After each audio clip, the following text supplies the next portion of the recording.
ఈ రన్అట్ ఒకసారి చూడండి. ఇది India versus Sri Lanka match, first test match day 1లో జరిగింది. స్ట్రైకింగ్గా కేఎల్ రాహుల్ ఉన్నాడు, నాన్ స్ట్రైకర్లో జైస్వాల్ ఉన్నాడు. కేఎల్ రాహుల్ మిడాన్ వైపు ఆడాడు, బాల్ సింగిల్ కోసం కాల్ చేశాడు.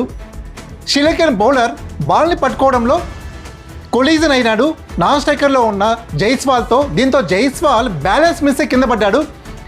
సరైన టైంలో కేఎల్ రాహుల్ కాల్కి రెస్పాండ్ కాలేకపోయాడు. దీంతో కేఎల్ రాహుల్ నాన్ స్ట్రైకింగ్ గ్రీస్కి చేరుకున్నాడు. దీంతో యశస్వి జైస్వాల్ అవుట్ అని అనౌన్స్ చేశారు. ఇక్కడ ఎవరిది తప్పు లేదు, యాక్సిడెంటల్గా జరిగింది ఈ కొలిజను. యాక్చువల్గా అవుట్కి అపీల్ చేసే ముందు వికెట్ కీపర్ అలాగే శ్రీలంకన్ కెప్టెన్ ఆలోచించి అపీల్ చేశారు.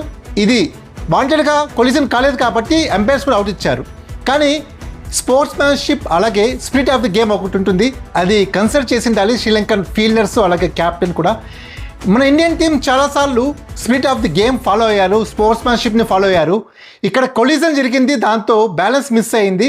సరైన టైంలో జైస్వాల్ రెస్పాండ్ కాలేకపోయాడు, దీంతో అన్నెసెసరీగా రన్అట్ అయ్యాడు. మీరేమంటారు? ఈ రన్అట్ పైన మీ అభిప్రాయాన్ని కమెంట్స్ మెన్షన్ చేయండి. అలాగే వీడియోస్ లైక్ చేయండి, మరిన్ని వీడియోస్ కోసం ఫాలో అవ్వండి. Thank you.